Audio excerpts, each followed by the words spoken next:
Hello friends, आज सकाळी सकाळी पावसाने हजेरी लावलेली आहे आणि काव्या झोपतनं उठून पावसात मस्ती घालत आहे. छत्री घेतलेली डोक्यावर. बघा तिची मस्ती. आज सकाळी सकाळी धब धब धब धब पाऊस सुरू झालेला आहे आणि काव्याला ती मजा वाटायला लागली. झोपेतनं जागी झाली आणि डायरेक्ट पावसात येऊन मस्ती घालत राहिली. आता तिला काठी घेऊन मी मारणार आहे. काठी कुठे गेली?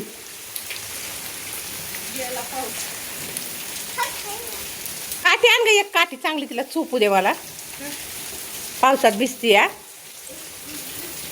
घरी त्यांच्या मग काठी घेऊन लागते. थांबा. हॅलो मैत्रिणींनो, मी आता काव्याला जाऊन बघा कशी खोटं खोटं मारते बघा. खरं मारत नाही आहे, खोटं खोटं आपलं मस्ती चालू आहे. आजीची नातीची छोटीशी आपली गंमत म्हणून. पावसात मला पण भिजायला आवडते म्हणून तिला आपलं छोटंसं लाडं लाडं प्रेमाने मारत आहे.